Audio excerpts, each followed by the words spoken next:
O mundo que julgamos conhecer é apenas uma fina membrana de normalidade, uma pele esticada sobre um abismo de mistérios indecifráveis. Hoje, caminhamos pelas costas proibidas de Madagascar. Vimos as sombras do que foi caminhando no Sacro Império e sentimos o frio do aço no fundo de um poço nova-iorquino. O que você está prestes a presenciar não é apenas história. É o registro do impossível manifestando-se diante de nossos olhos. Prepare-se para questionar a solidez da sua própria realidade. Vamos nessa. Libertália, a República Proibida de Madagascar. Nas costas nordeste da ilha de Madagascar, onde a selva esmeralda mergulha com violência nas águas turquesas do Oceano Índico, existiu um refúgio que desafiou a lógica brutal e sangrenta do século XVII. Não era um simples esconderijo de bandidos, mas uma mancha indecifrável nos mapas das potências coloniais da época. Um canto do mundo onde a ordem estabelecida se quebrou para dar lugar a um experimento social tão fascinante quanto perturbador. Aquele lugar, envolto na bruma da lenda e do salitre, era conhecido como Libertália. Em uma era dominada pelo ferro das monarquias absolutas e pelo horror sistemático do comércio de seres humanos, Libertália se erguia sob uma bandeira de um branco imaculado. Um símbolo de pureza e liberdade que pretendia apagar as manchas de um mundo que seus fundadores consideravam irremediavelmente corrompido. A gênese deste enigma começa com a figura de um oficial francês de espírito inquietante, o capitão James Misson. Membro de uma família nobre da Provença, Misson não era o típico marinheiro sedento por ouro. Era um homem de educação refinada e um senso de justiça que beirava a obsessão. Sua transformação de um servo da coroa para um arquiteto da utopia começou nas ruas de Roma. Ali, enquanto cumpria uma licença, ficou enjoado com a decadência e a hipocrisia que emanava da corte papal. Nesse cenário de opulência teológica, conheceu Caraccioli, um sacerdote dominicano desencantado que se tornaria o motor intelectual da rebelião. Caraccioli, com uma eloquência colossal, convenceu Misson de que o direito divino dos reis e a instituição da escravidão eram pesadelos criados pelo homem, que desafiavam a própria vontade da natureza. Juntos, decidiram que o mar não seria sua tumba, mas seu campo de batalha por uma existência nova. O destino do navio de guerra francês, Victoire, mudou para sempre quando seu capitão morreu em um confronto contra uma embarcação inglesa. Em vez de retornar à rigidez da Marinha Real, Misson assumiu o comando e propôs à tripulação um caminho sem volta. Não seriam piratas no sentido vulgar da palavra, entregues ao saque cego e à crueldade gratuita. Seriam justiceiros dos mares, defensores dos oprimidos. A proposta ecoou fundo em homens que só conheciam o chicote e a escassez. Aqueles marinheiros, com o olhar perdido no horizonte e as mãos calejadas pelo trabalho pesado nas cordagens, juraram lealdade a uma república flutuante onde não haveria súditos, mas cidadãos. Rebatizaram sua causa com um termo derivado da liberdade e rumaram ao Oceano Índico, buscando um santuário onde seus ideais pudessem criar raízes longe da sombra das forcas europeias. A colônia que supostamente fundaram em Madagascar, perto da baía de Antongil, era uma fortaleza de solidão e resistência. Disse que estava protegida por 2 fortes colossais, armados com 40 canhões capturados das frotas europeias. Dentro daquele perímetro, as regras sociais eram a antítese do mundo exterior. A propriedade privada foi abolida. Os tesouros e suprimentos eram compartilhados em uma caixa comum, garantindo que nenhum membro prosperasse à custa do sofrimento alheio. Era um sistema de uma equidade espantosa para seu tempo, um desafio direto às estruturas de classe que asfixiavam a Europa. Mas o mais inquietante e subversivo em Libertália era sua postura diante do tráfico de pessoas. Em uma época onde navios piratas costumavam participar desse negócio desumano, os homens de Misson consideravam a escravidão como o pecado definitivo. Cada vez que capturavam um navio negreiro, quebravam as correntes, alimentavam os cativos e os convidavam a se unir à colônia como iguais. Libertália transformou-se assim em um caldeirão de raças e línguas. Franceses, ingleses, holandeses e africanos conviviam sob um governo democrático, celebrando conselhos para tomar decisões e elegendo seus líderes por mérito, e não por linhagem. Para unificar essa diversidade, criaram até um idioma novo, uma mistura indecifrável de seus dialetos nativos, que simbolizava sua ruptura total com as nações que os haviam expulsado ou acorrentado. No entanto, como toda utopia que se atreve a brilhar com intensidade demais na escuridão da história, Libertália estava condenada a um final trágico. A narrativa oficial conta que o assentamento foi varrido do mapa não por uma armada europeia, mas por um ataque surpresa dos guerreiros locais malgaches. Estes, temerosos de que a influência da colônia alterasse o equilíbrio de poder em suas terras, lançaram uma ofensiva brutal que não deixou pedra sobre pedra. As defesas de Libertália, projetadas para repelir os canhões dos navios de linha, foram inúteis diante da infiltração silenciosa e do assalto corpo a corpo na escuridão da selva. O fogo consumiu as moradias, os armazéns e os sonhos daqueles homens. Misson e um punhado de sobreviventes conseguiram fugir para seus barcos, mas o destino não lhes concedeu trégua. Uma tempestade apocalíptica engoliu a nau de Misson, levando ao fundo do abismo os registros de sua república e as sombras do que foi sua ambição. Tudo o que restou foi o silêncio do oceano. Mas é aqui onde o mistério se torna verdadeiramente perturbador. Ao tentar rastrear a existência real deste paraíso de foragidos, a história se desvanece em uma névoa de autoria incerta. A única fonte primária sobre Libertália é o livro História Geral dos Piratas, publicado em 1724 sob o pseudônimo do capitão Charles Johnson.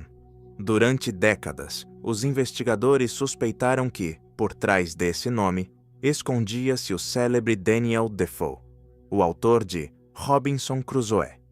Enquanto o livro detalha com precisão a vida de piratas reais como Barba Negra, o capítulo dedicado a Misson e sua utopia parece uma construção literária, uma alegoria política desenhada para criticar as injustiças sociais da Europa do século XVIII. O silêncio nos arquivos oficiais é ensurdecedor. Não há registros no almirantado britânico, nem na marinha francesa, sobre um capitão chamado James Misson, nem relatos sobre uma colônia fortificada em Madagascar com tal poder de fogo. É fascinante pensar que Libertália pode ter sido apenas um experimento mental, uma miragem de liberdade projetada sobre as costas de uma ilha remota para demonstrar que outro mundo era possível. No entanto, a ausência de provas não apaga o impacto da lenda.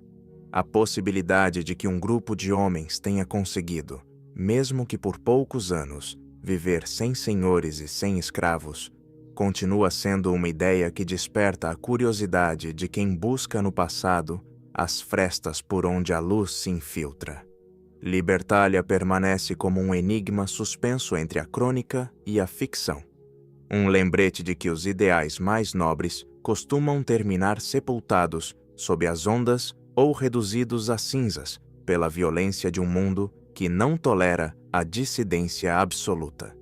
Esse paraíso de cinzas e relatos apagados pelo tempo nos recorda que a identidade é, muitas vezes, uma construção frágil, um disfarce que podemos vestir ou queimar conforme as circunstâncias exijam, uma fragilidade que empalidece diante da audácia de quem, após décadas de silêncio eterno, decide reivindicar um trono que a morte já havia selado com o peso da história. O falso Valdemar, o retorno do nobre defunto. Como é possível que um homem, cuja carne foi reclamada pela terra e cuja memória foi selada pelo peso de 3 décadas, retorne de repente para reivindicar o destino dos vivos? A lógica dita que a morte é a única fronteira intransponível, o único pacto que não admite renegociação. No entanto, no turbulento cenário político do século XIV, no coração do Sacro Império Romano-Germânico, essa certeza desmoronou diante de um evento que roça o impossível. Não estamos diante de uma simples fraude de identidade, mas de uma farsa histórica que colocou em xeque imperadores, nobres e cidades inteiras. Esta é a crônica de um fantasma que não apenas caminhou, mas governou. Para entender a magnitude deste enigma, devemos nos situar no ano de 1319. Naquela época, Valdemar, o Grande, um reverenciado membro da Casa de Ascânia e margrave de Brandemburgo, deu seu último suspiro. Sua partida, seguida pouco depois pela de seu jovem primo, marcou o fim abrupto e traumático de uma dinastia que era a espinha dorsal da região.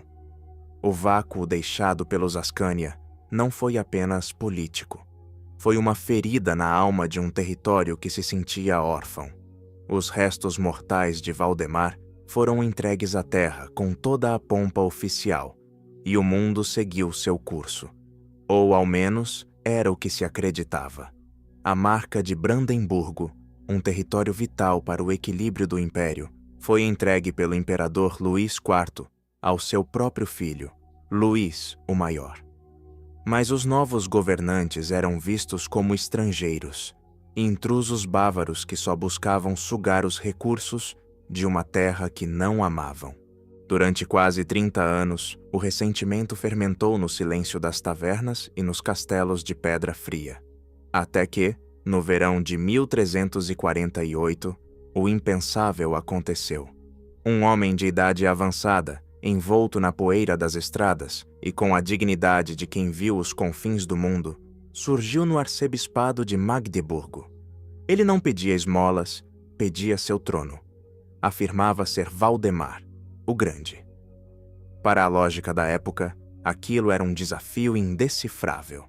O homem que todos julgavam reduzido ao silêncio eterno assegurava que seu enterro, décadas antes, fora um engano magistral. Uma estratégia para escapar das pressões do poder e seguir em peregrinação à Terra Santa. Por 3 décadas, segundo seu relato, viveu como um humilde buscador de Deus, mas agora, sentindo que seu tempo se esgotava, regressava para salvar seu povo da opressão bávara. O impacto foi colossal. Aquele homem não era um charlatão qualquer. Possuía uma familiaridade perturbadora com os detalhes mais íntimos da corte dos Ascânia. Falava com a autoridade de um soberano e, o mais assombroso, foi reconhecido por antigos criados e nobres que haviam servido ao verdadeiro Valdemar em sua juventude. Seria um milagre ou um pesadelo político?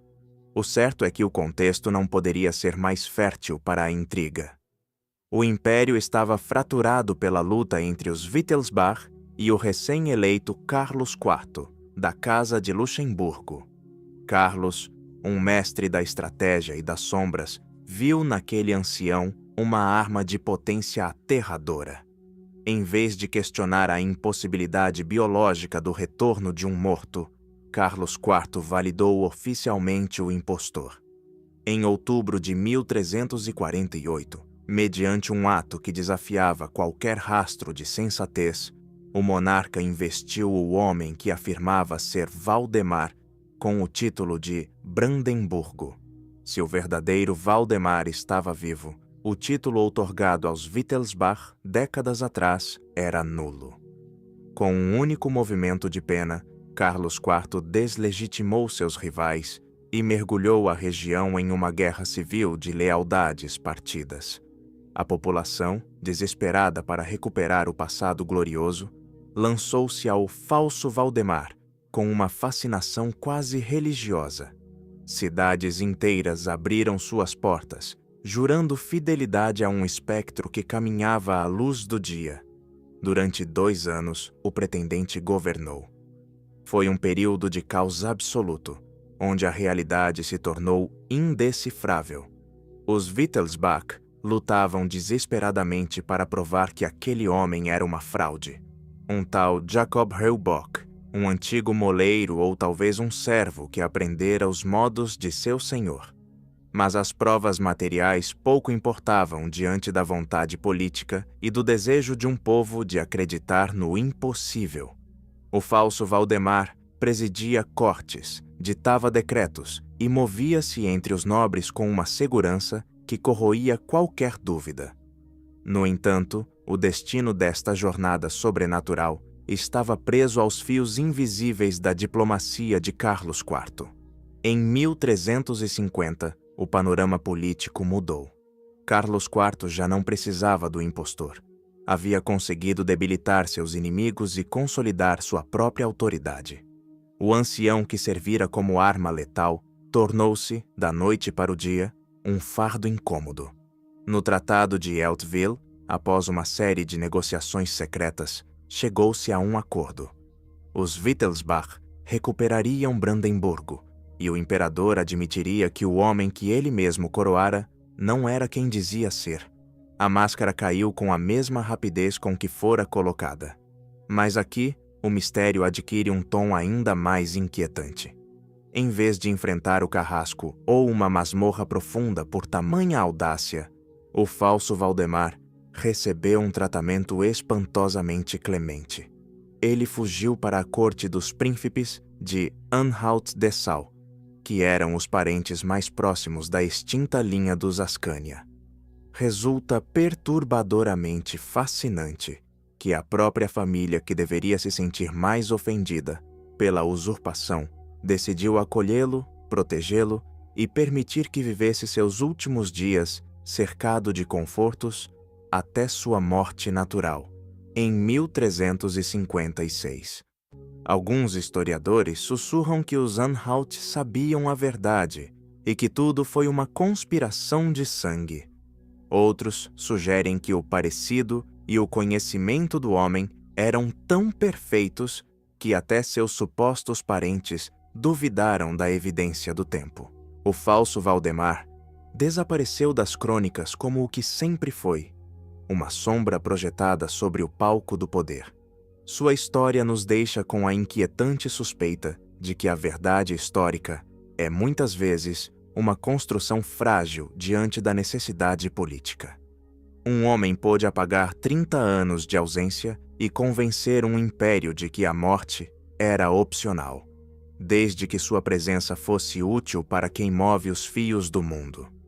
Aquele ancião que morreu no exílio dourado de Anhalt levou consigo o segredo de sua verdadeira identidade, deixando para trás um rastro de cidades que mudaram de nome por sua causa e um legado de desconfiança que alterou para sempre o mapa do que hoje é a Alemanha. Essa capacidade de habitar múltiplas identidades, de deslizar entre os séculos como se o tempo fosse uma mera sugestão, não é exclusiva deste nobre ressuscitado. Existem outros que, com uma elegância ainda mais indecifrável, souberam cruzar as fronteiras das épocas, transformando o mistério da longevidade em uma obra de arte que desafia qualquer explicação racional. Se o falso Valdemar foi uma ferramenta do poder, o homem de quem falaremos a seguir foi o arquiteto da própria eternidade. Um ser que parecia conhecer os segredos do universo muito antes de a ciência se atrever a sonhá-los. Se o mistério conseguiu arrepiar sua pele, é hora de você fazer parte desta crônica. Inscreva-se para que as sombras não o encontrem desprevenido e me conte nos comentários. Você acredita que a verdade sempre vem à tona? Ou existem segredos que o tempo deve guardar para sempre? Continuemos com o descenso. Imagine o brilho impossível de um diamante, uma gema cuja pureza desafia as leis da natureza e do tempo. Ela descansa na palma de um homem que afirma ter visto o nascimento de impérios já esquecidos. Imagine-se em um salão carregado com o aroma denso da cera de abelha, o perfume das perucas empoadas e o ranger do couro velho das poltronas de Versalhes. À sua frente, um cavalheiro de porte indecifrável e olhar profundo observa você com uma serenidade que é, ao mesmo tempo, fascinante e perturbadora. Este homem não é um nobre comum. É um enigma envolto em seda. Um ser que parece deslizar pelas décadas, sem que uma única ruga se atreva a marcar sua pele. Disse que seu criado, ao ser questionado sobre a suposta imortalidade de seu senhor, respondeu com uma secura inquietante. Não saberia dizer, só estou há 300 anos a seu serviço. O conde de Saint-Germain fez sua entrada triunfal no cenário internacional em meados do século XVIII, mas suas origens permanecem mergulhadas em uma névoa de contradições deliberadas. Em uma época onde a identidade era o capital mais valioso, ele utilizou uma multidão de nomes e títulos, como se fossem máscaras trocadas em um baile de disfarces eterno. Essa obscuridade intencional permitia desviar qualquer investigação séria e alimentar fantasias assombrosas sobre seu passado, chegando a sugerir que sua idade era contada por séculos. As pesquisas históricas mais rigorosas sussurram possibilidades diversas. Alguns o situam como filho do príncipe Francisco II Rákóczi, da Transilvânia. Outros, como o fruto secreto de uma princesa italiana e um arrecadador de impostos. No entanto, quando chegou a Schleswig em 1779, confessou ao seu protetor, o príncipe Carlos de Hesse-Kassel, que tinha 88 anos. Se aquilo fosse verdade, seu nascimento dataria de 1691. Mas com o conde, a certeza é um luxo que a história não pode se permitir. Sua influência não emanava apenas de seu misterioso passado, mas de um gênio multidisciplinar que resultava colossal para seus contemporâneos. Era um poliglota fluente nas principais línguas da Europa e um especialista verificado em arte, filosofia, história e ciência.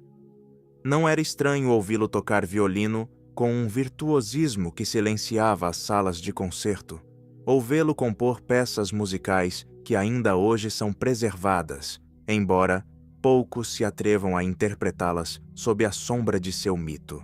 Mas o que realmente disparava a curiosidade da elite europeia era sua suposta maestria na ciência mística da alquimia. Saint-Germain afirmava possuir o segredo da pedra filosofal e do elixir da vida, conhecimentos indecifráveis que outorgavam riqueza infinita e uma longevidade que desafiava a lógica biológica. Diferente dos charlatões comuns que povoavam as cortes, ele possuía a assombrosa capacidade de demonstrar resultados materiais que deixavam os céticos mudos.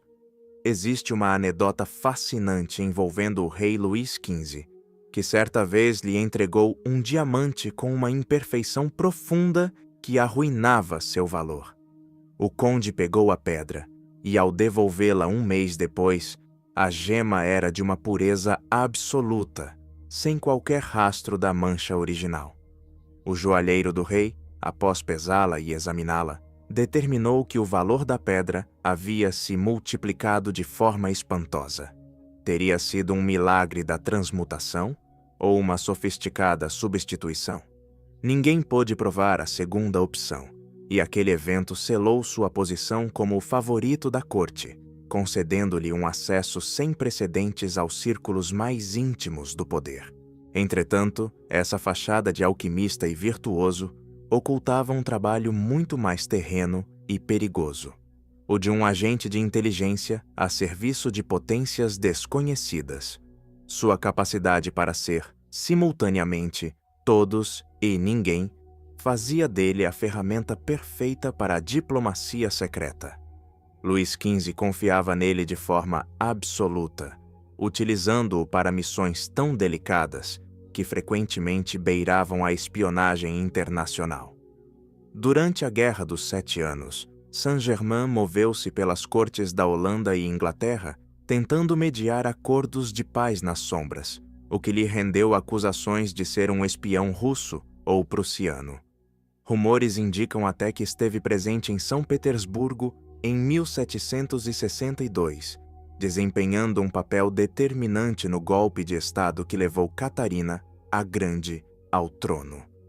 Sua vida era uma rede indecifrável de viagens, segredos de Estado e sussurros de corredor que o tornavam o homem mais perigoso e fascinante de seu século.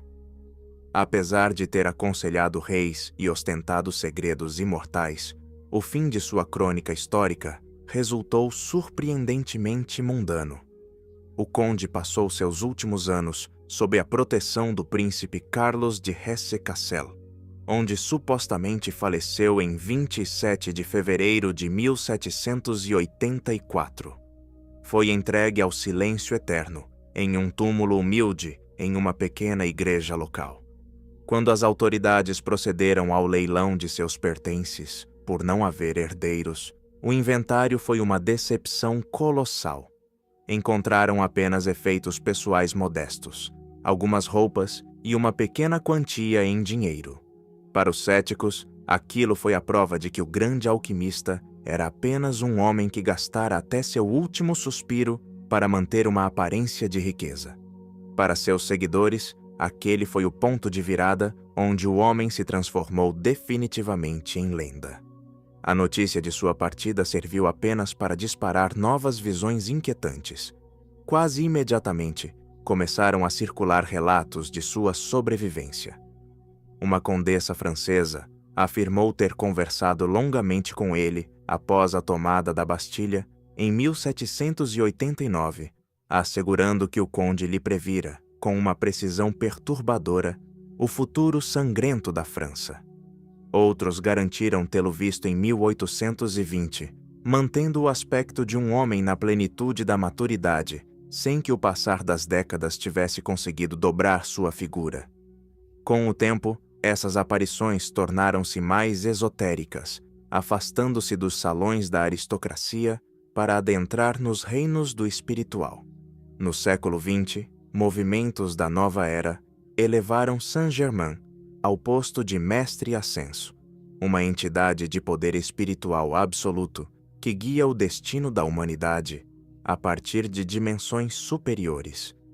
Sob esta crença, ele já não é um simples viajante do tempo, mas um mestre que se senta em conselho ao lado de figuras como Jesus ou Buda, guardando a chama violeta da transmutação.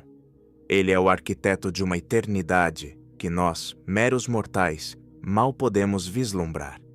O Conde de Saint-Germain dominou a arte da contradição. Foi o diplomata que sussurrava ao ouvido dos monarcas e o místico que pretendia ter vencido o túmulo. Hoje, sua figura continua existindo em duas realidades paralelas: a do espião brilhante que se moveu por uma Europa à beira do colapso e a do ícone espiritual que se recusa a abandonar nosso plano. Aquele homem que assegurava possuir o saber absoluto das eras compreendia que o conhecimento é a única moeda que não se desvaloriza com o tempo. Embora, às vezes, o destino conspire para que esse tesouro termine devorado pelas chamas. Da mesma forma que Saint-Germain protegia zelosamente seus segredos, houve um tempo em que a humanidade tentou reunir em um só lugar toda a sabedoria do mundo antigo, apenas para ver como séculos de pensamento se transformavam em uma coluna de fumaça negra que escureceu o horizonte da história. A Biblioteca de Alexandria, cinzas da sabedoria, universal. No alvorecer da era helenística, uma cidade ergueu-se como o farol absoluto do saber, em um mundo que ainda despertava para as sombras da razão. Imagine caminhar pelas avenidas de granito de Alexandria, onde o ar salino do Mediterrâneo se mistura ao aroma denso das especiarias e ao perfume do papiro fresco. Ao longe, o farol recorta sua silhueta colossal contra um céu de um azul indecifrável. Mas seu destino não é o porto. É o coração intelectual do mundo antigo, a grande biblioteca. Um recinto onde o silêncio não é vazio, mas a acumulação de milhares de anos de pensamento. Um labirinto de estantes que abrigava a própria alma da humanidade. A fundação desse monumento ao saber não foi um ato de caridade, mas uma demonstração de poder absoluto da dinastia ptolomaica. Após a morte de Alexandre o Grande, seu general Ptolomeu I Sóter assumiu o controle do Egito, transformando uma aldeia costeira em uma metrópole que pretendia ser o centro econômico e cultural da terra conhecida. Mas foi seu sucessor, Ptolomeu II Filadelfo, quem consolidou o sonho de uma biblioteca universal. O objetivo era tão fascinante quanto perturbador em sua ambição: possuir uma cópia de cada obra escrita já produzida pelo homem. Não se tratava de um simples depósito de pergaminhos, mas de uma instituição viva, o Museum, um templo dedicado às musas, onde os sábios mais brilhantes recebiam estipêndios reais para se dedicarem exclusivamente ao estudo e à pesquisa. A política de aquisição dos Ptolomeus era de uma agressividade espantosa. Implementaram o que hoje chamaríamos de um roubo de estado intelectual. Cada navio que atracava no porto de Alexandria era revistado não apenas em busca de mercadorias ou armas, mas de livros. Se encontrassem um rolo que a biblioteca não possuía, ele era confiscado imediatamente. Os escribas reais faziam uma cópia meticulosa para entregar ao dono original, enquanto o manuscrito autêntico passava tal a fazer parte do acervo da grande biblioteca. Essa obsessão pela totalidade levou a coleção a números que desafiam a compreensão. Embora as estimativas variem, fala-se de entre 40.000 e 700.000 rolos de papiro. Para os antigos, isso não era um número, era o infinito. Era a totalidade da experiência humana codificada em tinta e pele. Dentro de seus muros, o saber não era estático. Figuras como Zenódoto de Éfeso trabalharam com uma dedicação indecifrável para padronizar os textos de Homero, garantindo que a épica não se perdesse nas brumas da tradição oral. Calímaco, um sábio de uma agudeza fascinante, criou os Pinaques, o primeiro catálogo sistemático de livros do mundo, permitindo que o caos da informação se transformasse em uma estrutura coerente. Mas talvez a façanha mais assombrosa tenha sido a de Eratóstenes de Cirene, o bibliotecário-chefe que não se contentou em ler sobre o mundo. Ele decidiu medi-lo. Usando cálculos matemáticos desenvolvidos no Museum, Eratóstenes determinou a circunferência da Terra com uma precisão perturbadora para sua época. Ele provou que o saber de Alexandria não conhecia fronteiras físicas. A biblioteca também foi o palco da invenção do futuro. Herão de Alexandria, um engenheiro cuja mente parecia adiantada a milênios, desenvolveu ali a eolípila, a primeira máquina a vapor documentada. Imagine o impacto.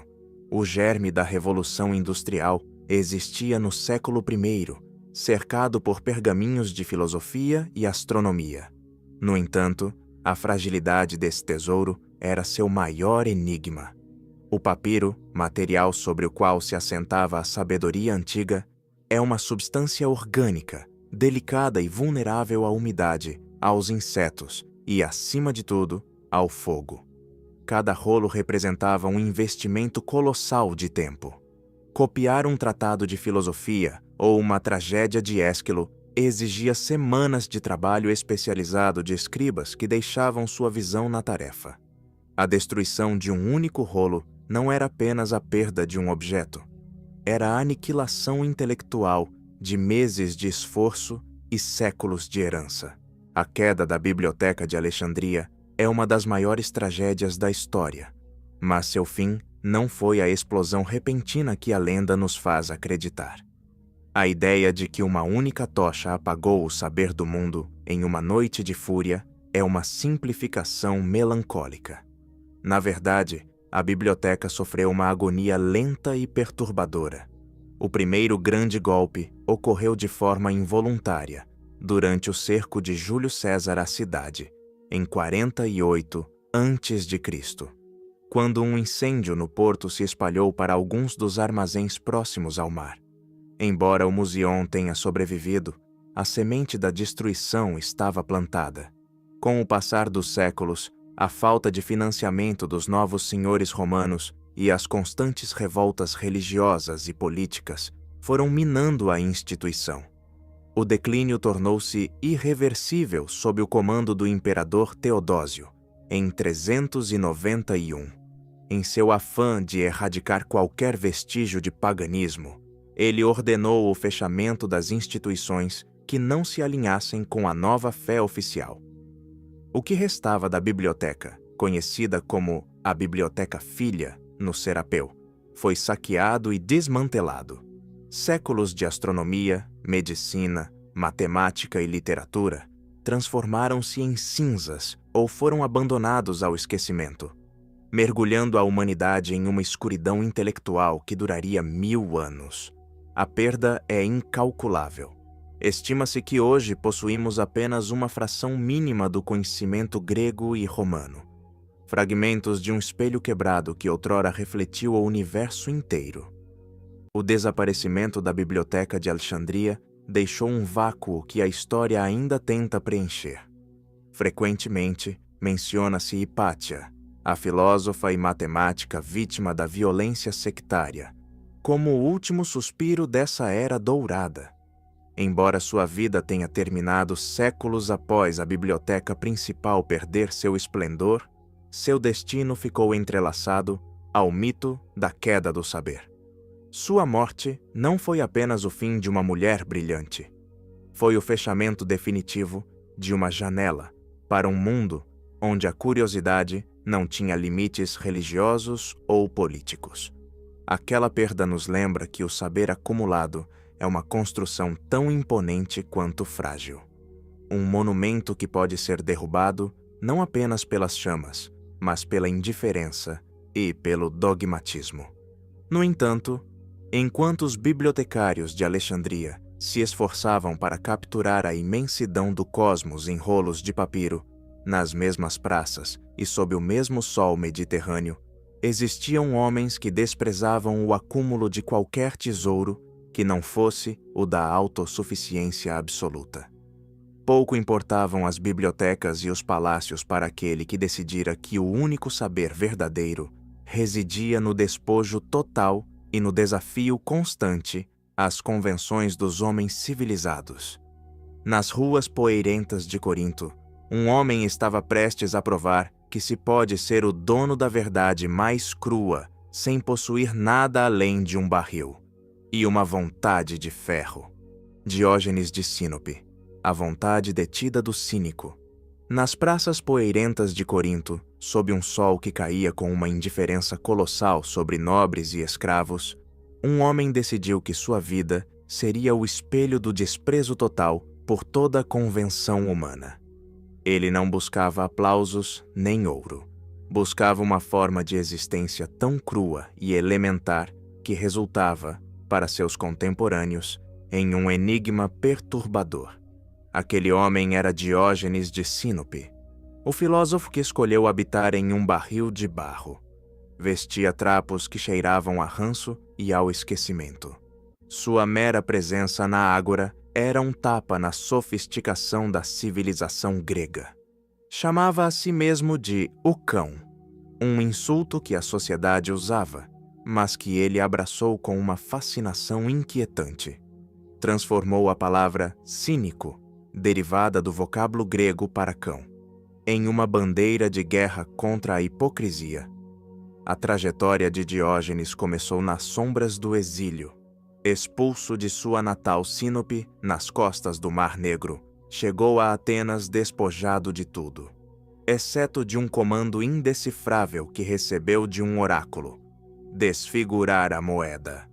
Enquanto outros interpretavam isso como um ato criminoso, Diógenes entendeu como uma missão filosófica: destruir os valores falsos, as leis artificiais e os costumes asfixiantes que governavam o mundo.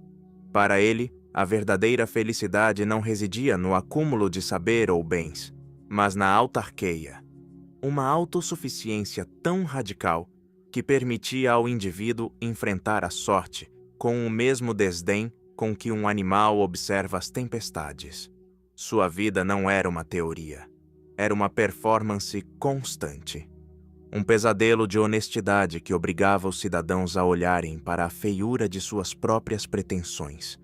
É espantoso recordar seu encontro com Alexandre, o Grande, o homem que havia colocado o mundo conhecido aos seus pés. Quando o conquistador se aproximou do filósofo, que descansava em seu barril, e ofereceu conceder-lhe qualquer desejo, Diógenes não pediu tesouros. Com uma calma que deve ter sido colossalmente irritante, limitou-se a dizer: "Saia da frente do meu sol." Aquele gesto não foi apenas uma insolência. Foi a prova de que o homem mais poderoso da terra não tinha nada forjasmado a oferecer a quem já era dono da própria liberdade. No entanto, este domínio absoluto sobre sua existência trazia uma pergunta inquietante.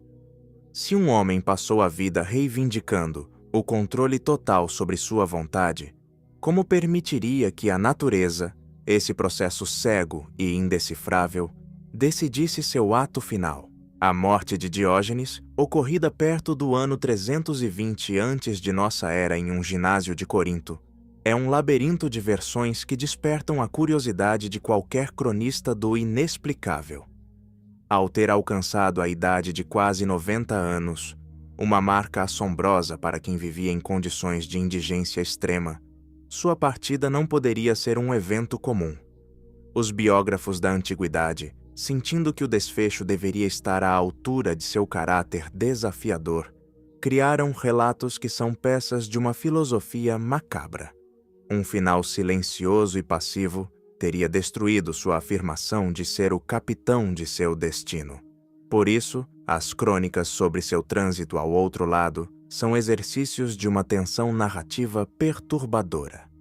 Uma das versões mais difundidas assegura que Diógenes escolheu o momento preciso de sua partida, mediante um ato de vontade indecifrável, prendendo a respiração até que seus pulmões se rendessem. Esta narrativa apresenta o ideal cínico em sua forma mais dramática. Dominar a função biológica mais elementar, o impulso involuntário de respirar, é alcançar uma liberdade absoluta sobre o corpo e sobre a própria natureza. Seria o triunfo final da razão sobre a necessidade física, uma despedida que converte o fim da vida no último exercício de autossuficiência. Embora a biologia moderna sussurre que tal façanha é impossível, a potência simbólica de um homem que se recusa a respirar porque já não deseja nada deste mundo continua sendo fascinante. Outra crônica, muito mais sombria e tingida de uma ironia inquietante, sugere que o filósofo encontrou seu destino após consumir um polvo cru. Neste relato, sua morte se torna um comentário brutal sobre os limites de sua própria devoção pelo natural.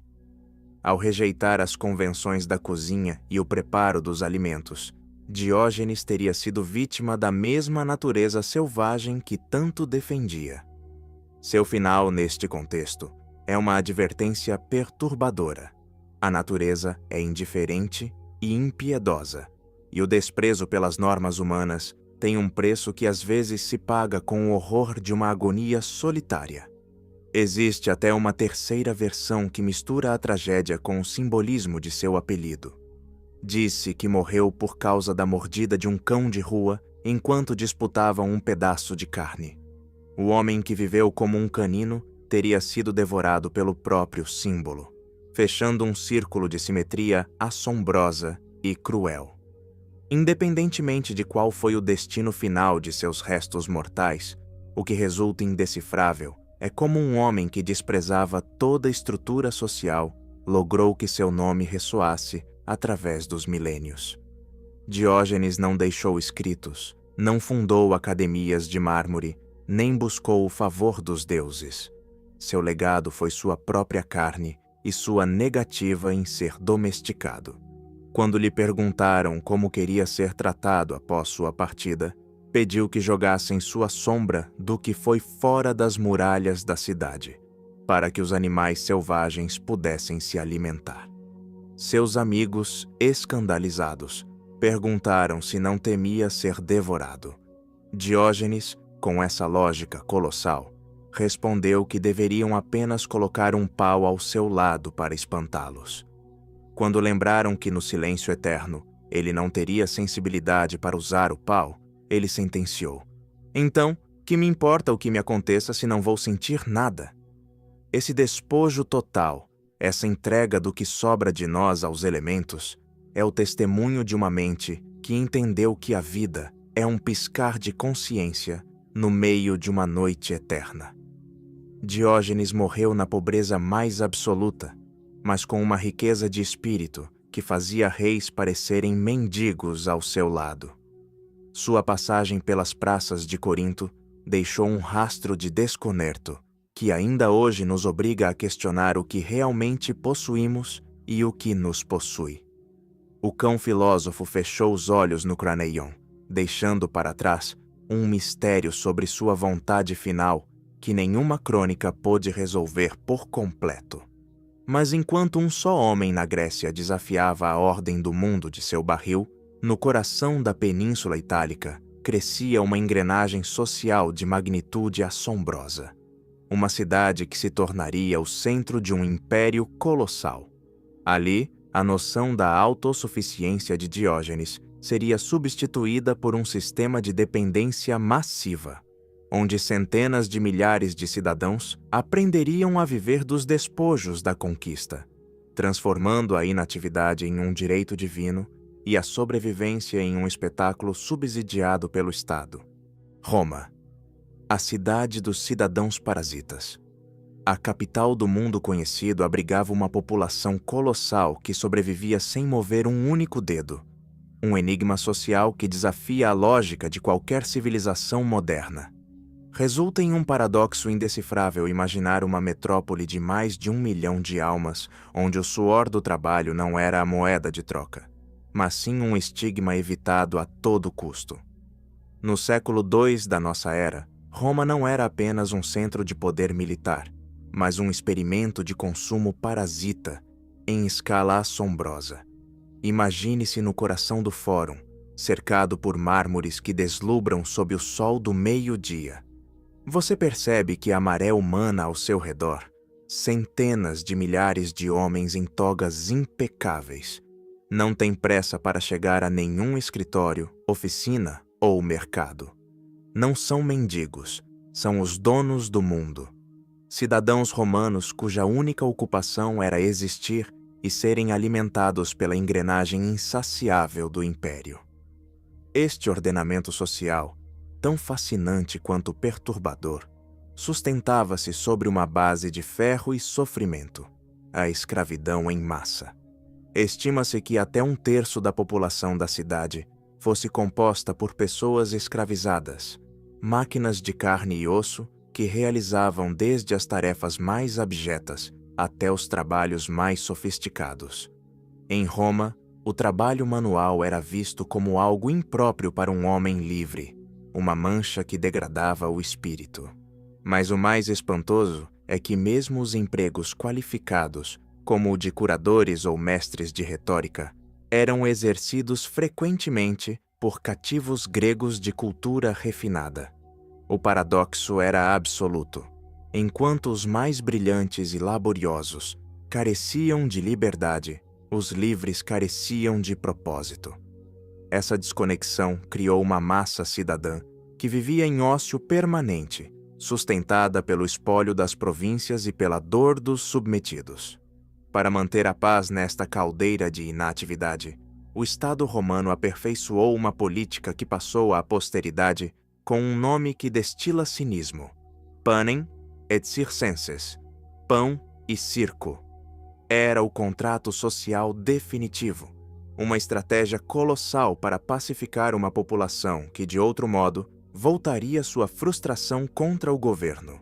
A anona, o sistema de distribuição gratuita de grãos, era a espinha dorsal desse pesadelo logístico. Cerca de 200.000 cidadãos homens tinham direito por nascimento a receber rações mensais de trigo. Se considerarmos seus dependentes, uma parte esmagadora da cidadania, sobrevivia graças à caridade estatal. Roma era um organismo gigantesco que inalava os recursos do norte da África e do Egito para exalar uma calma artificial em suas ruas. Aqueles homens não trabalhavam porque o Estado decidira que sua lealdade era mais barata que o seu emprego. Mas o pão apenas enchia o estômago. Era necessário adormecer a mente. O calendário romano é uma amostra incrível dessa engenharia do lazer. Sob o reinado de Cláudio, o número de feriados oficiais passava de 150 por ano. Imagine viver em um mundo onde quase dia sim, dia não, é feriado. Onde o rugido dos leões no Coliseu ou o estrondo das carruagens no Circo Máximo são o metrônomo da sua existência. As manhãs eram curtas, com negócios fechando antes do meio-dia, deixando as tardes livres para as termas, onde o vapor e o luxo democratizado permitiam ao cidadão mais pobre sentir-se um rei por algumas horas. Era uma forma de controle indecifrável pela sua eficácia. Uma população que não tem nada após a fazer e nada a temer, desde que o grão chegue ao porto e os gladiadores continuem derramando sua essência sobre a areia. Resulta perturbador analisar a economia desta urbe. Enquanto os cidadãos livres se entregavam ao desinteresse, a classe dos libertos, antigos escravos que haviam comprado ou ganho sua alforria, tornava-se o verdadeiro motor econômico. Eram eles que geriam as padarias, as carpintarias e as oficinas têxteis. Os epitáfios nos túmulos da época revelam uma verdade fascinante.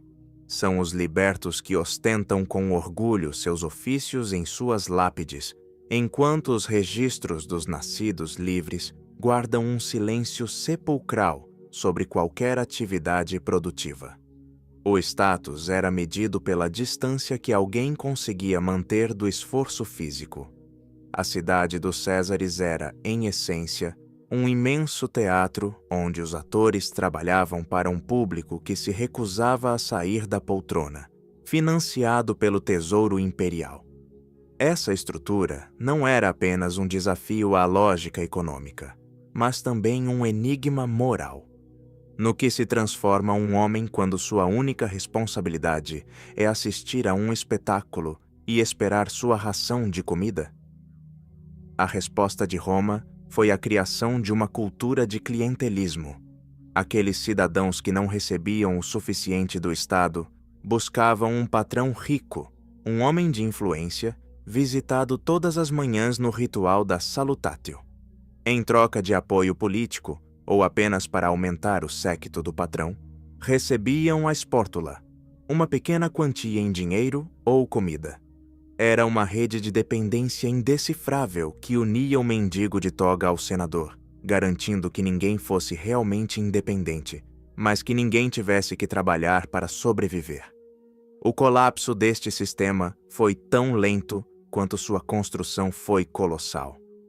Enquanto as fronteiras eram sólidas e os tributos fluíam como rios de ouro, a ilusão do ócio eterno se manteve.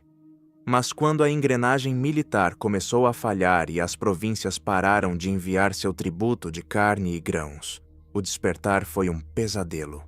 A população que esquecera como plantar, como construir ou como valer-se por si mesma, viu-se presa em uma metrópole de mármore que já não podia alimentá-la. Aquela Roma do século II representa um fenômeno que não voltaria a ser visto até a era da automação massiva. Foi o primeiro ensaio de um mundo sem trabalho. Um experimento onde a liberdade foi trocada por segurança e o propósito humano foi sacrificado no altar do entretenimento. Hoje, ao observar as ruínas do Fórum ou os restos silenciosos das grandes termas, não vemos apenas a arquitetura de um império, mas os esqueletos de uma sociedade que decidiu que o esforço era um fardo desnecessário.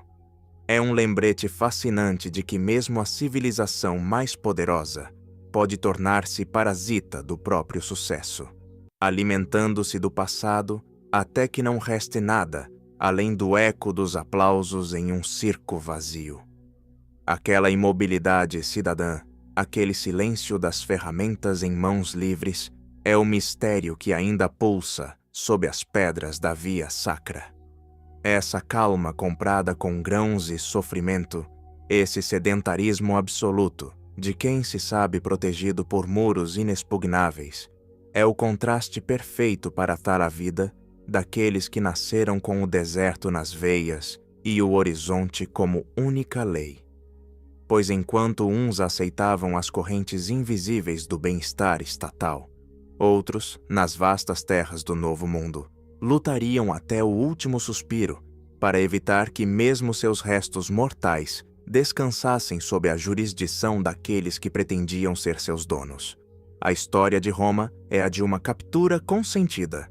A que segue é a de um espírito que, nem após o último suspiro, permitiu que o inimigo reclamasse a vitória definitiva sobre sua identidade. O roubo de Fort Sill, o destino final de Jerônimo.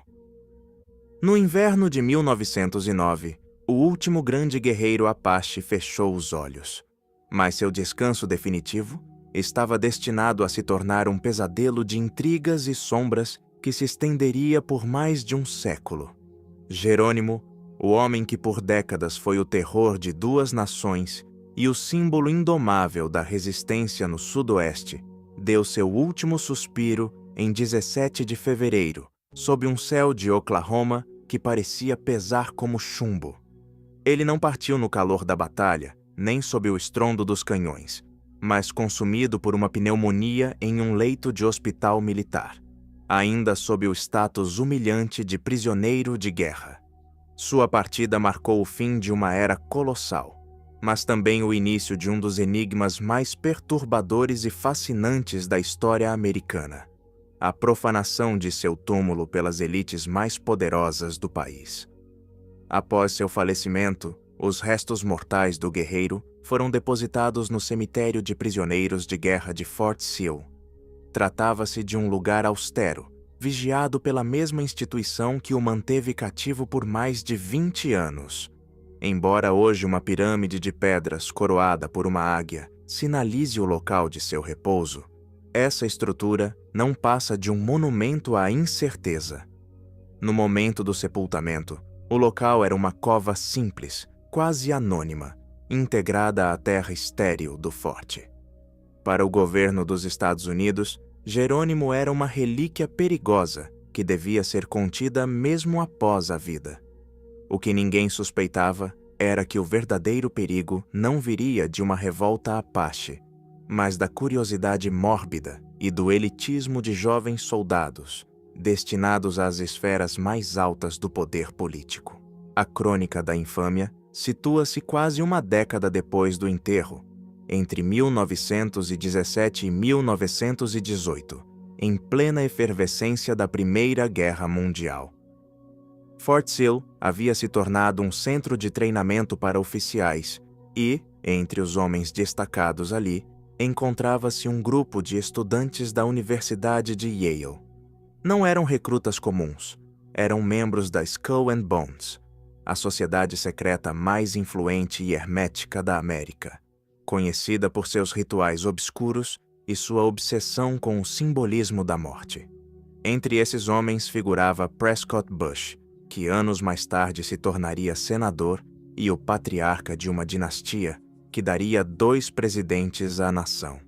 Segundo os relatos que filtraram os muros de silêncio desta organização, esses jovens decidiram que sua sede em New Haven precisava de um troféu à altura de sua mitologia: o crânio do homem que desafiara todo um império.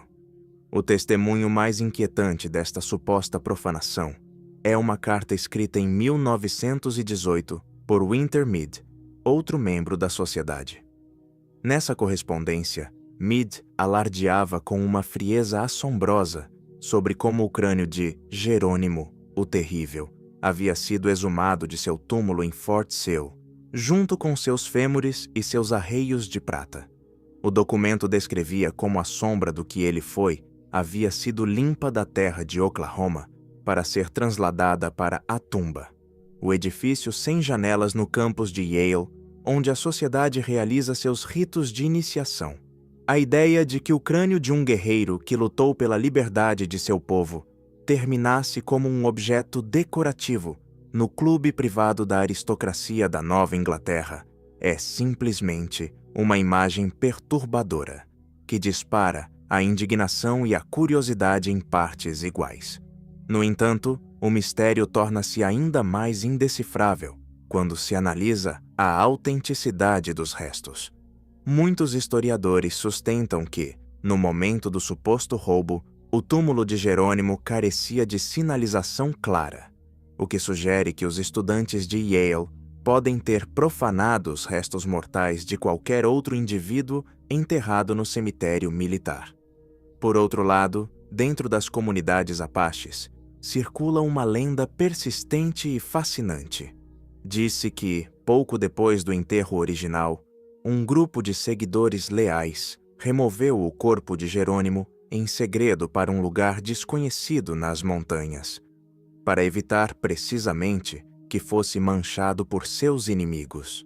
Se esta versão for real, o troféu que os membros da Skull and Bones guardam com tanto zelo em sua abóbada de sombras não passaria de uma fraude histórica, uma relíquia sem nome reclamada pela vaidade. O silêncio da sociedade secreta tem sido colossal ao longo das décadas. Yale, como instituição, sempre tentou se distanciar das atividades da Skull and Bones, alegando que se trata de uma organização independente que não presta contas à universidade. Mas o enigma saltou das lendas de campus para os tribunais federais em 2009. No centenário da morte de Jerônimo, seus descendentes diretos, liderados por seu bisneto, Harlan Jerônimo, apresentaram um processo formal para obrigar o governo e a sociedade secreta a devolverem os restos do guerreiro às suas terras ancestrais na Cordilheira de Gila. A batalha legal foi um desfile de tecnicismos que deixou um gosto amargo de injustiça. Os tribunais rejeitaram a ação alegando que a Lei de Proteção de Túmulos Nativos só se aplica a descobertas feitas após 1990, e que o governo goza de uma imunidade soberana indecifrável que impede o julgamento de fatos ocorridos há um século.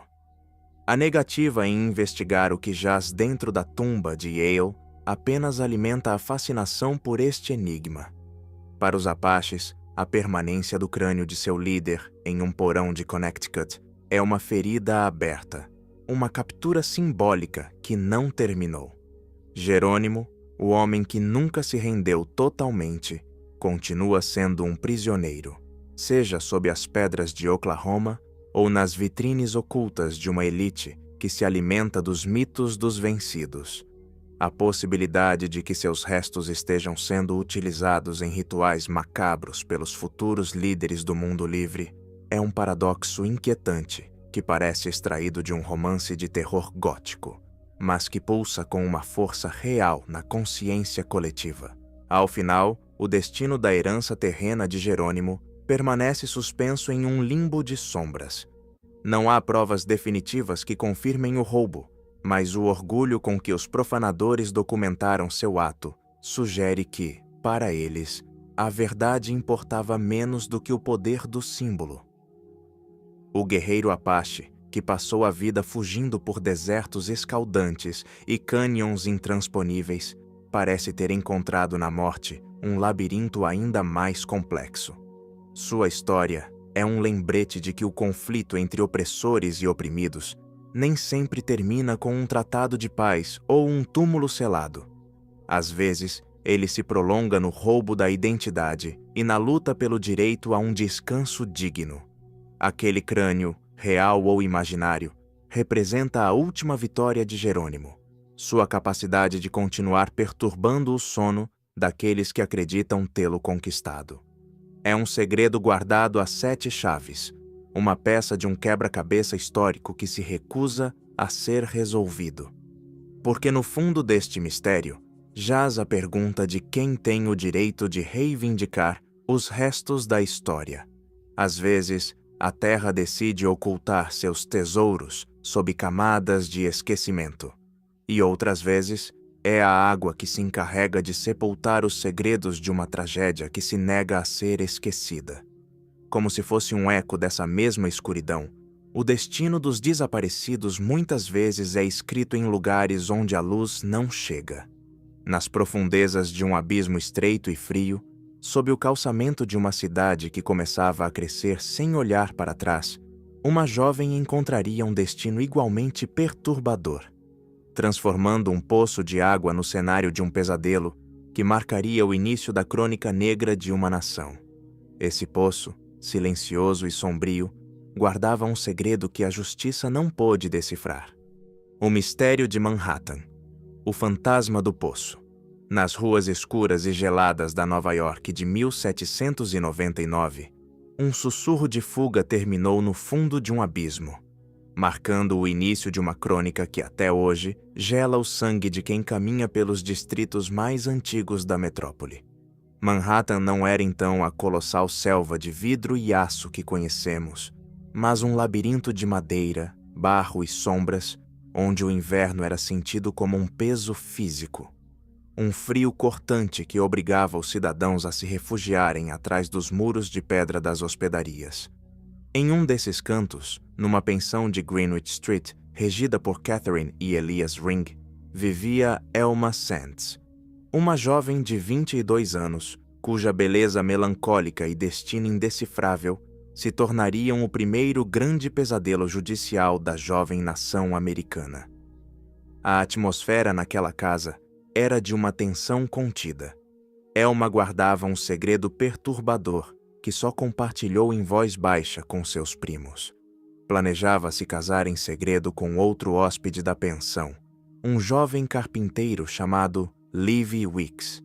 Naquela noite de 22 de dezembro de 1799, enquanto o vento uivava entre as frestas e a neve começava a cobrir o calçamento, Elma se preparou para o que acreditava ser o início de uma nova vida. Saiu de casa sob a escuridão, supostamente para encontrar seu pretendente e fugir rumo a uma felicidade proibida. Nunca mais foi vista com vida. Seu desaparecimento foi um enigma imediato que mergulhou a comunidade em um estado de paranoia e suspeita, transformando o silêncio das ruas nevadas em um eco do que muitos já temiam como uma tragédia inevitável. Durante 11 dias, a incerteza devorou os ânimos dos habitantes de Manhattan. O ar da cidade parecia carregado com uma densidade espantosa, como se a própria terra ocultasse um horror que se recusava a permanecer enterrado. A busca terminou de forma macabra em um lugar que hoje nos pareceria fascinante por sua banalidade. Um poço de propriedade da Manhattan Company, localizado no que então era conhecido como Lispenard's Meadow, no atual Soho. O achado começou com um chapéu flutuando nas águas gélidas e escuras, reconhecido imediatamente como o da jovem desaparecida. Em 2 de janeiro de 1800, quando finalmente resgataram a sombra do que foi Elma das profundezas do poço, Manhattan estremeceu diante da visão do destino da infeliz moça. Os restos mortais de Elma exibiam marcas perturbadoras que falavam de uma violência indecifrável antes que a água a reclamasse. A notícia se espalhou como um incêndio e a indignação popular atingiu níveis colossais. A família Ring, mergulhada em uma dor abrasadora, acusou publicamente Livy Weeks, que havia retornado à pensão na noite do desaparecimento, agindo de maneira estranhamente evasiva. Mas o que realmente disparou o fascínio e o horror do público foi o que ocorreu antes do julgamento. Em um ato que hoje consideraríamos um pesadelo de morbidez absoluta, a herança terrena de Elma foi exposta ao público na casa de seus primos por vários dias. Centenas de pessoas desfilaram diante de seu caixão aberto, observando sua pele pálida e os rastros do ocorrido, alimentando uma sede de justiça que beirava a sede de vingança. Livy Weeks não era um simples carpinteiro sem recursos. era irmão de Ezra Weeks, um dos construtores mais influentes e ricos de Nova York. Ezra, compreendendo que o nome e a fortuna de sua família estavam em jogo, usou seu imenso poder para orquestrar uma defesa que hoje classificaríamos como o primeiro time dos sonhos jurídico da história. Conseguiu o impossível, que Alexander Hamilton e Aaron Burr, inimigos políticos ferrenhos, cujos nomes ressoam com autoridade nos anais da história, deixassem de lado suas diferenças para defender o jovem acusado. Ao lado deles estava Henry Brockhost Livingston, outro jurista de estatura intelectual assombrosa. Aquele julgamento, realizado na prefeitura em março de 1800, tornou-se um espetáculo perturbador, onde a verdade parecia uma moeda de troca sujeita à eloquência dos homens mais poderosos do país. A defesa liderada por Hamilton e Burr foi de uma agressividade indecifrável. Em vez de focarem apenas no álibi de seu cliente, lançaram uma campanha sistemática para destruir o caráter da vítima. Sugeriram que Elma era uma mulher de moral duvidosa, que sofria de ataques de melancolia profunda e que talvez ela mesma tivesse se lançado ao poço, tomada pelo desespero. As testemunhas foram interrogadas com uma ferocidade que buscava semear a dúvida em cada detalhe do relato dos Ring. O julgamento se estendeu até altas horas da madrugada, com um júri exausto e um juiz, John Lansing Jr., que parecia impaciente para encerrar o assunto. Em uma reviravolta espantosa, o juiz Lansing instruiu o júri, insinuando que as provas contra Weeks eram insuficientes, limitando até a capacidade da acusação de apresentar seus argumentos finais. O júri precisou de apenas 5 minutos para deliberar. O veredito de não culpado caiu como uma laje sobre a sala, mas não conseguiu apagar o fogo da indignação pública. A sensação de que a justiça havia sido dobrada pelo peso do ouro e pela influência de Hamilton e Burr era absoluta. Livy Weeks, embora livre perante a lei, deparou-se com uma cidade que o desprezava profundamente. O estigma foi tão colossal que ele teve que abandonar Nova York para sempre, fugindo para o sul para reconstruir uma vida que sempre estaria marcada pela sombra do poço de Manhattan. Nunca se encontrou outro culpado, e a morte de Elma Sands ficou selada como um mistério indecifrável que ainda sussurra nos arquivos da cidade. No entanto, o horror não terminou com o julgamento. Uma sorte de aura perturbadora pareceu perseguir todos os envolvidos naquele processo. Alexander Hamilton e Aaron Burr se enfrentariam 4 anos depois em seu duelo mortal, um evento que mudaria o rumo da nação. O juiz John Lansing, anos mais tarde, desapareceria da face da terra após sair de seu hotel em Nova York, como se o próprio destino tivesse se encarregado de cobrar uma dívida pendente. Os vizinhos da zona do poço começaram a relatar visões inquietantes.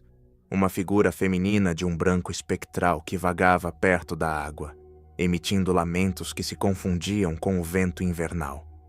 O poço foi eventualmente selado e oculto sob a arquitetura dos novos edifícios, mas a lenda da jovem do poço permaneceu viva no folclore nova-iorquino. Um lembrete sombrio de que existem crimes que a terra se recusa a digerir. Aquela Manhattan de 1800, com seus segredos submersos na água fria e seus julgamentos manipulados pela elite, era um cenário de uma escuridão fascinante. Mas o pesadelo urbano de uma jovem desaparecida no fundo de um poço era apenas uma das formas em que o inexplicável se manifestava nos primórdios do século XIX. Enquanto Nova York tentava esquecer o rosto de Elma Sands sob o ruído do progresso, nos vales próximos, onde as florestas são densas e as tradições antigas se recusam a morrer, outro tipo de terror cavalgava pelos caminhos. Ali, sob a sombra dos montes Catskill, o medo não residia no que o homem podia ocultar em um poço, mas naquilo que a própria morte se recusava a deixar partir. Um espectro que carecia de razão e de rosto estava prestes a se tornar o arquétipo de um pesadelo que atravessaria fronteiras e oceanos. Um lembrete de que, às vezes, a decapitação é apenas o início de uma perseguição eterna. O cavaleiro sem cabeça, o arquétipo do horror noturno. Como pode existir uma vontade que não possui rosto? Como um ser, privado da sede da razão e do espírito, consegue manter um propósito tão letal e coordenado?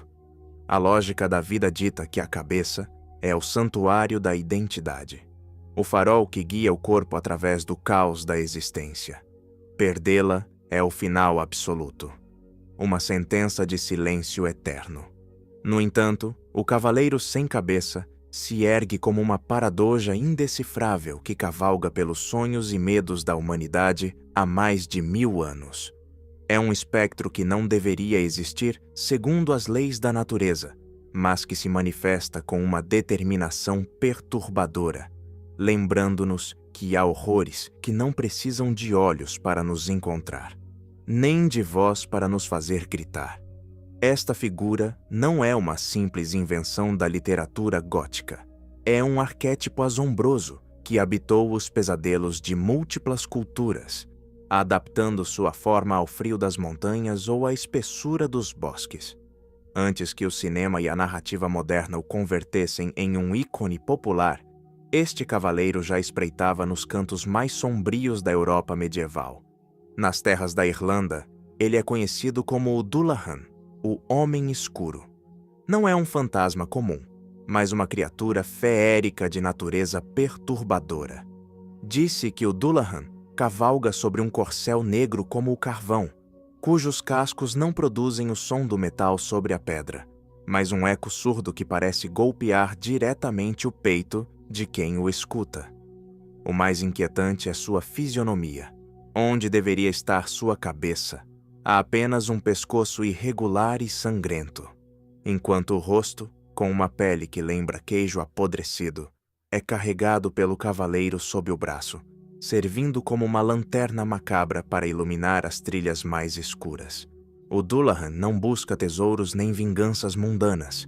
Ele é um arauto do destino final. Conta-se que ele empunha um chicote fabricado com uma coluna vertebral humana, uma ferramenta de um horror visual extremo, com a qual cega os curiosos que ousam observar sua passagem.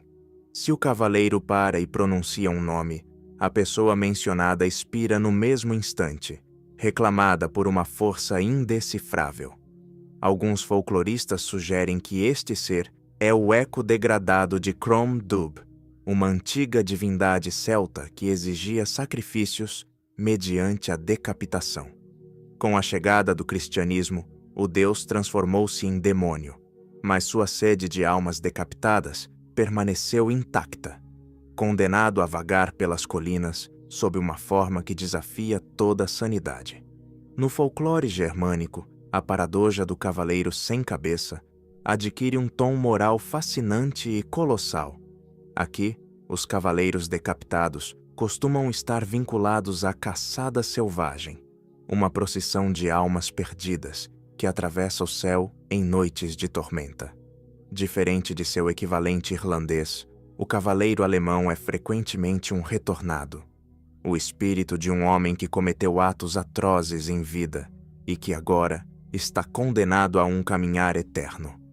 Às vezes, atuam como guardiões indecifráveis das florestas, soprando uma corneta de caça para alertar os viajantes sobre perigos iminentes, ou castigando os caçadores que violam as leis da natureza.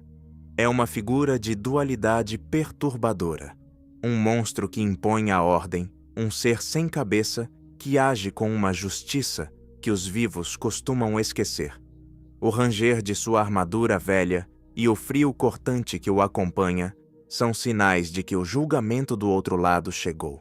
No entanto, o cavaleiro alcançou sua fama mais assombrosa e global em 1820, quando Washington Irving o situou no solo do Novo Mundo com a lenda de Sleepy Hollow.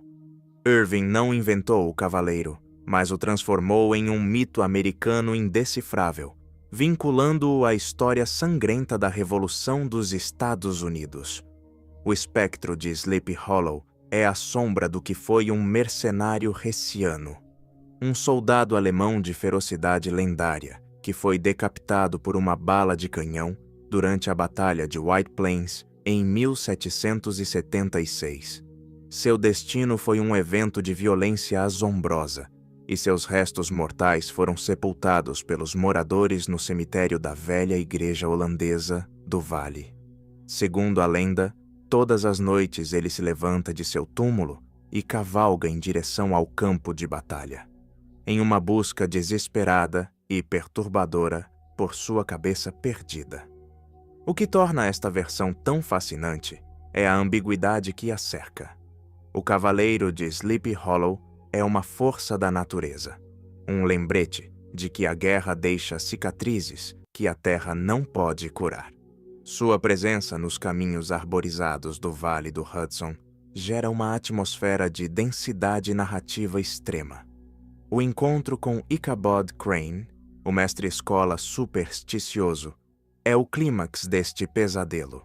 Irving brinca com a ideia de que o cavaleiro poderia ser uma farsa, um truque orquestrado por um rival ciumento, mas deixa a porta aberta para o inexplicável ao mostrar que, após o desaparecimento de Crane, restou apenas um chapéu abandonado e uma abóbora destruída perto das raízes de uma árvore centenária. Essa dúvida é o motor que mantém viva a curiosidade. Foi um homem ou foi o espectro que reclamou a alma do professor? De uma perspectiva psicológica, o horror que emana desta figura é profundo e indecifrável. A decapitação é a ferida definitiva, a ruptura da conexão entre o pensamento e a ação. Um cavaleiro sem cabeça representa a perda absoluta da identidade. É um corpo que se move por impulsos primários, uma engrenagem de movimento que sobreviveu à própria morte. Ele nos inquieta porque desafia nossa noção do que significa ser humano. Sem rosto, não há expressão, não há empatia, não há possibilidade de negociação. É um pesadelo de pura determinação mecânica que atravessa os séculos sem envelhecer, sem parar, impulsionado por uma energia que a ciência não pode explicar. O cavaleiro sem cabeça é, em última instância, o símbolo de um passado que se recusa a ser enterrado. Seja como um deus celta caído, um nobre germânico castigado, ou um soldado hessiano despedaçado pela artilharia, sua figura nos lembra que nossas ações deixam ecos que ressoam muito além de nossa partida. É uma paradoxa ambulante, um ser que não tem olhos, mas que nos vê, que não tem voz, mas cujo nome todos conhecemos, e que não tem vida, mas que nunca morrerá na imaginação coletiva. Seu galope é o pulsar de um medo antigo que segue vigente em cada caminho escuro e em cada sombra que parece se mover por vontade própria quando a lua atinge o seu ápice. Aquele caçador solitário, privado de sua humanidade, mas unido eternamente à sua montura, em uma dança de horror, mostra-nos que os vínculos mais poderosos são aqueles que desafiam a desintegração da carne. Mas nem todos os laços que transcendem a morte nascem do espanto ou da maldição. Existe outra união, muito mais antiga e comovente, que se gestou não no calor da batalha, mas no calor de uma fogueira primitiva, onde a lealdade se tornou um pacto indecifrável que nem o passar de 14.000 anos conseguiu apagar da memória da terra. Da mesma forma que o cavaleiro está condenado ao seu cavalo, o homem encontrou uma vez um companheiro cuja fidelidade provou ser o primeiro e maior mistério da nossa civilização. Um pacto selado em uma pedreira alemã, onde o sofrimento e o cuidado mútuo desafiaram a própria extinção. Von Oberkassel, o pacto milenar do homem e do lobo. No ano de 1914, enquanto o mundo se debruçava com vertigem sobre o abismo da Grande Guerra, um grupo de trabalhadores em uma pedreira de basalto em Oberkassel, na Alemanha, tropeçou em um achado que redefiniria nossa compreensão sobre a lealdade e o sacrifício. Sob camadas de terra que permaneceram seladas por 14 milênios, as picaretas e pás revelaram uma cena de uma ternura perturbadora. Os restos mortais de um homem e de uma mulher que haviam sido entregues ao seu descanso final com um cuidado assombroso. Mas o que disparou a curiosidade dos cronistas não foi apenas a presença desses seres humanos do Paleolítico, mas o que jazia ao lado deles, unido no mesmo abraço da terra. Ali, aconchegado junto aos que haviam sido seus companheiros de vida, estava o esqueleto de um cão. Aquele achado, conhecido hoje como o cão de Bonn Oberkassel, não era uma simples coincidência arqueológica. Era o testemunho de um pacto indecifrável, selado em uma era de gelos e sombras. Essa descoberta representa a evidência indiscutível mais antiga da domesticação canina, mas seu verdadeiro valor reside em um enigma oculto no esmalte de seus dentes. Por meio de estudos minuciosos dessa sombra, do que foi o animal, descobriu-se que ele não era uma ferramenta de caça, nem um simples guarda de acampamento. Quando ainda era um filhote, o cão sofreu ataques devastadores de sinomose, uma doença de virulência colossal que costuma ser fatal sem cuidados intensivos. Por semanas, o animal teria sido incapaz de se valer sozinho, consumido pela febre, pelos tremores e pela paralisia.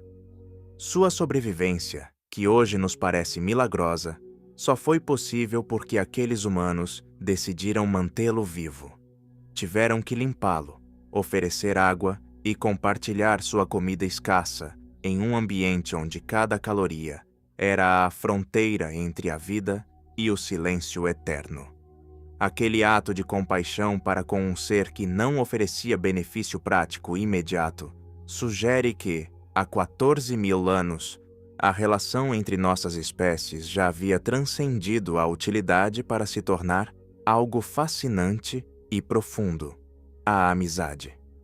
A origem desta aliança é um mistério que mantém os cientistas em uma luta intelectual vibrante há décadas. O registro dos restos físicos oferece uma data conservadora, mas o mapa dos genes sussurra uma história muito mais antiga e inquietante. Estudos do relógio molecular sugerem que a linhagem dos cães e dos lobos se separou entre 20 mil e 40 mil anos atrás. Imagine-se nas estepes siberianas durante o auge do último máximo glacial. Um mundo de um frio cortante, onde a sobrevivência é um pesadelo diário. Ali, no isolamento das geleiras, lobos e humanos foram empurrados para uma proximidade forçada. Foi um encontro de predadores alfa, um choque de vontades que, em vez de terminar em massacre, derivou em uma simbiose indecifrável. Existem duas teorias que tentam explicar como o lobo, o grande caçador das sombras, transformou-se no companheiro do lar. A primeira é a hipótese do carniceiro comensal, um relato de autodomesticação que alguns chamam de a sobrevivência dos mais amigáveis. Ela sugere que os lobos mais audaciosos e menos agressivos começaram a seguir os rastros dos grupos de caçadores humanos, alimentando-se dos restos deixados para trás. Com o passar das gerações, aqueles animais que mostravam menos medo tinham mais chances de sobreviver e se reproduzir, desencadeando uma cascata de mudanças biológicas. No entanto, esta teoria soa incompleta. Os caçadores do Paleolítico eram nômades, não deixavam grandes lixões, e um lobo se aproximando de um acampamento teria sido visto como uma ameaça perturbadora que deveria ser eliminada de imediato. A segunda teoria, a do filhote órfão, coloca a ação humana e a emoção no centro do mistério. Ela propõe que nossos ancestrais capturavam filhotes de lobo e os criavam dentro de suas próprias famílias. Um lobo criado desde a infância desenvolve um vínculo inquebrável com seus cuidadores, vendo-os como parte de sua própria alcateia. Essa conexão emocional é a que melhor explica o achado de Bonn Oberkassel. Ao selecionar intencionalmente os exemplares mais dóceis, o homem moldou a própria essência do lobo. transformando sua ferocidade em uma lealdade que hoje nos parece natural, mas que na época foi uma revolução colossal. Esse processo de transformação, conhecido como Síndrome da Domesticação, deixou marcas visíveis na fisionomia dos animais. Ao selecionar genes relacionados à redução da agressividade, outros traços foram alterados colateralmente. Os focinhos encurtaram, os dentes diminuíram e surgiram as orelhas caídas e as caudas que balançam com alegria. Traços que no mundo selvagem seriam uma fraqueza catastrófica. Mas a mudança mais assombrosa ocorreu na mente. Os cães desenvolveram uma inteligência social única que lhes permite ler gestos humanos, seguir nosso olhar e buscar nossa ajuda diante de um problema indecifrável. Um lobo persistirá até a exaustão tentando abrir uma caixa. Um cão, após algumas tentativas, olhará para o dono, delegando a nós a solução do enigma. É uma entrega total da autonomia em troca de um lugar junto ao fogo. O Pacto de Bonn Oberkassel é o lembrete de que somos o que somos, graças a essa sombra quadrúpede que caminha ao nosso lado. Aquele cão que morreu há 14.000 anos e foi sepultado com honras representa o primeiro capítulo de uma história de amor multiespécies que desafia a extinção. Quando observamos os restos daquele animal na Alemanha, não vemos apenas ossos, vemos o início da civilização. O momento em que o homem deixou de estar sozinho no universo para encontrar um aliado na escuridão. É um mistério que pulsa em cada lar moderno, uma aliança de sangue e osso que sobreviveu à queda de impérios e ao avanço das máquinas. A lealdade desses animais é uma constante em um mundo de incertezas, uma segurança que nos conforta diante do desconhecido. No entanto, a natureza nem sempre se manifesta através de pactos de fidelidade. Às vezes, a relação entre a terra e o céu se quebra de formas que a razão não pode digerir, deixando de lado o calor da vida para dar lugar a fenômenos que parecem extraídos de um pesadelo apocalíptico. Pois da mesma forma que o homem encontrou um amigo no lobo, houve um dia em que o céu, em vez de derramar água, decidiu vomitar sobre os campos um banquete sangrento de carne e vísceras. Um aguaceiro de tecido vivo que caía sobre os homens como uma advertência indecifrável de que o que vem de cima nem sempre é divino. Aquele horror que choveu sobre o Kentucky deixou uma comunidade mergulhada no estupor, perguntando-se se a ordem do cosmos havia se quebrado para sempre sob o peso de uma carnificina aérea. A chuva de carne do Kentucky. O banquete das nuvens nos tranquilos campos de Bath County, no Kentucky, onde o horizonte ondula em suaves colinas de grama azul, e o tempo parece parar sob o sussurro do vento entre os milharais. O céu decidiu se desatar em um aguaceiro de sangue e tecido animal que desafia qualquer explicação racional. Corria a manhã de 3 de março de 1876, uma jornada de clareza assombrosa, com um sol primaveril que iluminava cada canto dos assentamentos rurais. Não havia nuvens de tempestade no firmamento, nem rastro de ventanias que pudessem anunciar um distúrbio atmosférico. No entanto, na fazenda da família Crouch, a paz cotidiana foi aniquilada por um fenômeno perturbador que transformaria um dia comum em um pesadelo de proporções bíblicas. Aquela manhã, a senhora Crouch encontrava-se do lado de fora de sua moradia, dedicada à tarefa laboriosa de fabricar sabão. O ar cheirava a cinzas e gordura fervente, e o único som era o borbulhar do caldeirão e o canto distante de algumas aves. De repente, um golpe seco contra o assoalho de madeira da varanda quebrou o silêncio. Depois outro, e mais um. Ao levantar a vista, a mulher foi testemunha de uma visão inquietante. Do azul imaculado do céu, caíam farrapos de matéria orgânica, pedaços de tecido vivo que impactavam contra a terra com um som úmido e pesado. O que a princípio pareceram flocos de neve tingidos de vermelho Eram, na verdade, fragmentos de carne fresca que choviam sobre sua propriedade, cobrindo as cercas, os campos de lavoura e os telhados dos estábulos em uma área de quase 100 metros de comprimento. O impacto emocional para a família Crouch foi colossal. Aquele evento não tinha precedentes. Era como se as nuvens tivessem se tornado as paredes de um matadouro invisível que vomitava seus restos sobre os inocentes. Assim que a chuva de carne cessou, o silêncio que retornou à fazenda era muito mais pesado. Um silêncio carregado com um cheiro metálico de sangue fresco sob o sol de março.